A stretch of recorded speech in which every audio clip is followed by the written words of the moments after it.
Hey everyone, and welcome back to the deep dive. Yes, welcome back. Today we are Diving into. we're diving into something Yeah. that I think a lot of people think is pretty simple, Yeah. can be surprisingly tricky, and that's small talk. Absolutely. I mean, like we all have to do it, Right. but a lot of people I think kind of freeze up and get Yeah. nervous. Boy, I hear that all the time. Yeah. Yeah, and they're just not really sure like what to say, or they're afraid that Yeah. the conversation's going to fizzle out. Right. So we're going to kind of explore that for you today Yeah. and give you some Some tools and a framework for kind of Yeah, for sure. looking at this in a fresh way. Absolutely. And the thing about this deep dive is like we really want to give you the tools to like make small talk not feel awkward Yeah. or scary or Right. like you said, it's just going to fizzle out. We want to make it feel natural and engaging Right. and really unlock the potential of small talk. Yeah. And I think also the idea that like it's not just about filling air. Yeah. It's about like this can actually open doors for you Yes. in your career, Absolutely. in your personal life. 100%. Like, if you think about it, every like Yeah. significant relationship you've had in your life, every opportunity that's come your way probably started with a simple conversation. Yeah. Right? Very true. So I think a lot of times people kind of poo-poo small talk, but it's actually Yeah. really the foundation of deeper connection. Right. And it's like you said, it's often overlooked, but small talk is the foundation for building any relationship. Mm-hmm. And so like just to give some examples of where this plays out in the real world. Yeah. You go to a job interview. Yeah, and there's always that. Oh, A yeah. little bit of small talk at the beginning, right? Totally, yeah. Or you go to a social event and you have to mingle and talk to people. All right. Or even just, like you said, those little conversations that you have at a coffee shop. Right. Um, Mm-hmm. all of those are based on small talk. Yeah, I love that you mentioned the job interview thing. Yeah. Because I think people don't realize how important that is. Yes. Like you said, like it's that initial little bit. It's the first impression. Yeah. And it's so interesting because like, let's say you go to a conference, Right. And you're in your industry, Right. and there's someone there Yeah. who you really admire. Maybe they're a leader in your field or something, and you're just like, You're dying to talk to them. yes, Yeah. but you don't know what to say. Like, how do you approach that person? Right. Like, what would you do? I mean, I think that that's a really common scenario. Yeah. And that's what we want to give you today. Is like, what's the strategy Right. for approaching that person? Right. What do you say? Exactly. And how do you make it not awkward? Yeah, and I think also it's interesting too because, Yeah. like you said, like we're wired for connection. Yes, 100%. Right. So Yeah. so even just that little bit of small talk Yeah. like triggers something in us. It does. Right. There's a there's a reason why we do it. Yeah. It's not just to be polite. Right. Like what's actually happening in our brains when we're making small talk. Well, research has shown that when we engage in small talk, our brains release oxytocin, Oh. which is often called the bonding hormone. Okay. And so this hormone helps us feel more connected Oh, wow. to the other person. Yeah. And it makes the conversation feel more natural and enjoyable. So it's not just the words we're exchanging. There's actually a chemical process happening Right. that's making us want to connect. Exactly. Wow. That's pretty fundamental. It is. And I think that that's a really important thing to keep in mind because, a lot of times we think about small talk and we think about like, oh, I have to say the right thing or I have to be witty or clever. Right. But actually, the most important thing is just to be genuinely curious about the other person. Yeah. So it's not about me like trying to be interesting. It's Right. about me being interested Exactly. in the other person. And I think that that's a really powerful shift in perspective because it takes the pressure off of you Right. to be, like you said, the life of the party or the most interesting person in the room. Right. And it allows you to just focus on learning about the other person. So how does that help the conversation flow more smoothly for me, though? Well, I think when you're genuinely curious about someone, Yeah. your questions become more authentic Okay. and your engagement becomes more evident. And people can sense that. Right. They can sense when you're truly interested in what they have to say. Okay. So it's like if I'm putting out that vibe, Yeah, they're more likely to respond. exactly. Okay. Yeah. And it takes the pressure off of you to constantly come up with the next brilliant topic. Okay. I like the less pressure on me. Yes. Okay. So how do we actually put this into practice? All right. So let's talk about some concrete steps Okay. that you can take to make small talk feel less awkward and more natural. I like concrete steps. Yeah. Give me the formula. So think of it as like a 3-step formula. Okay. Okay. A 3-step formula for small talk. For great small talk. I'm ready. All right. So step number 1 is the opening line. Okay. And this is where a lot of people get stuck. Right. But it doesn't have to be complicated. Yeah. The easiest way to start a conversation is to just make a comment about your shared environment. That makes sense. Yeah. You're in the same place. Right. You're both experiencing the same thing. Exactly. So yeah, I mean, that seems like a pretty Yeah. easy common ground. The low-hanging fruit. Right. Yeah. What are some like examples of how that might sound? Sure. So let's say you're at a coffee shop. Okay. You could say something like, "Well, this coffee smells amazing. Have you tried it yet?" Okay. Or you could say, "This place is so cozy. I love the atmosphere." Okay.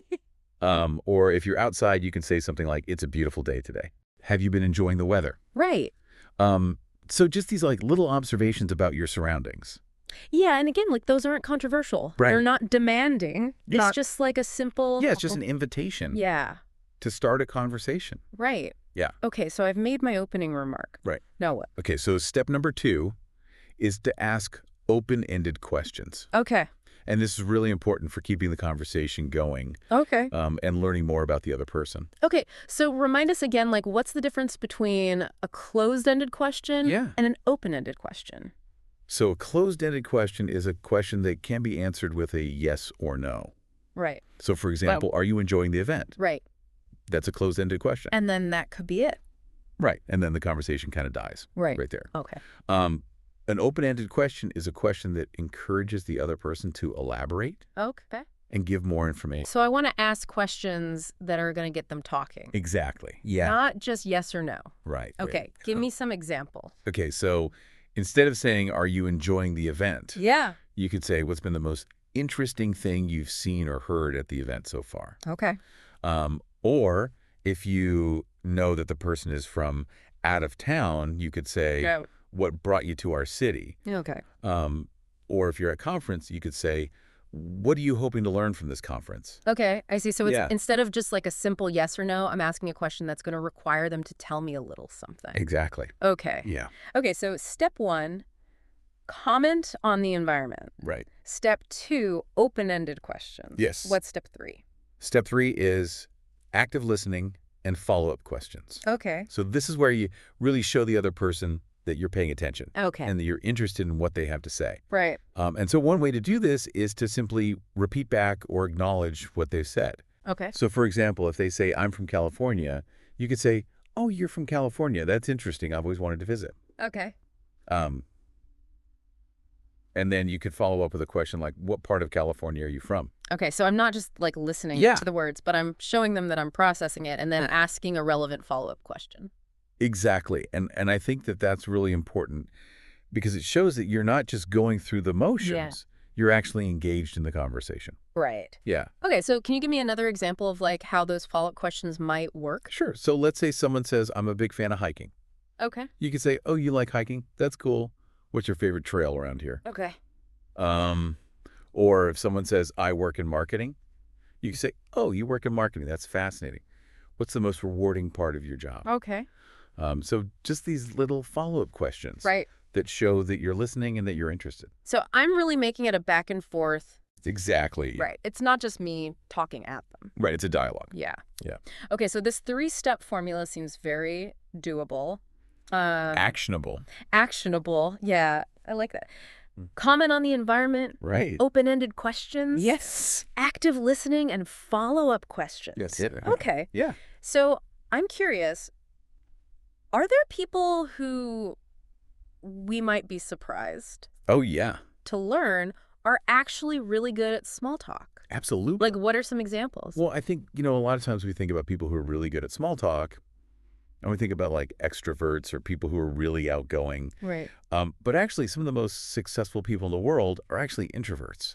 Oh, that's interesting. Yeah. And they've learned how to master small talk Oh. because they realize how important it is Oh, wow. for building relationships and for achieving their goals. So it's not just about being like a social butterfly. Right. It's about That's skill. understanding that this is an important tool. Yeah. And I think, someone like Bill Gates, for example. Oh. He's known for being, kind of quiet and introverted, Right.